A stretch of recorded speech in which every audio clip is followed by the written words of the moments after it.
بسم الله السلام عليكم ورحمة الله وبركاته. أصحابي كسو دوادا قصة ير أما كوبان وأن جعلادي إنان إذن وداغو تاسو دعدي حلقي وطلد المسلمين تهيي سيدنا عمر بن الخطاب الله كرال نقضي مركي لفرتي ودن كمصر أي رير مصر أيمادين سيدنا عامر بن عاص كدي مركي لقاري بالكامد بليه أي ترسن جيرين عجمتا وحيكو دادين هو قامية وحان لهين عادو سند كان هدي آنان سمين ونوبيقو سعونينين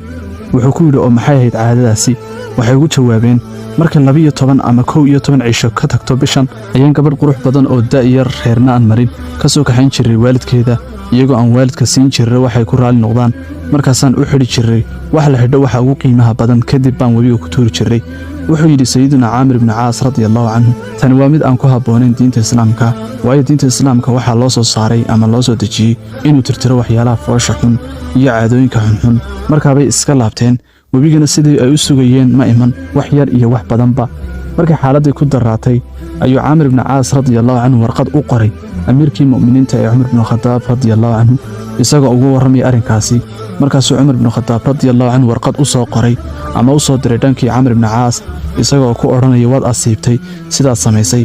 waxaana ku soo diray warqad ay ku dhex jirto warqad kale ee ku dhex tuur wabiga markay warqadii soo gaadhay Aamir ibn Aas oo u furay si uu akhriyo wuxuu ka akhriyay ka socota doonkii Alle Umar amiirkii muuminiinta ku socota wabiga Niil ee reer Masar inta dabadeed hadii aad ahayd mid ku socda amarkiisa iyo rabitaankiisa hadaba ha soconin kuma baahnine hadii aad ahayd mid ku socday amarka Allah kaliya ah ee awoodda badan isaga ayaa ku socodsiin doona waxaanan Alle sareeyo weydiisanaynaa inuu ku socodsiiyo markii uu Aamir ibn Aas warqadii akhriyay ayuu intuu qaaday ku tuuray wabiga Niil markaasay reer Masar waa beristeen aroor sabti ah wabigii oo socda oo ay biyuhu qulqulayaan halkaas bayna ku dhamaatay caadadii foosha xumeyd ee ay reer Masar waaya badan ku soo dhaqmayeen ilaa maantana wabigii Niil uu socdaa oo ma istaagin haddaba qisadan waxayna tusinaysaa sida ayna diinteenu u ogoleen caadooyinka foosha xun sidoo kale waxaynu ka arki karnaa heerka uu taagnaa iimaanka saxaabada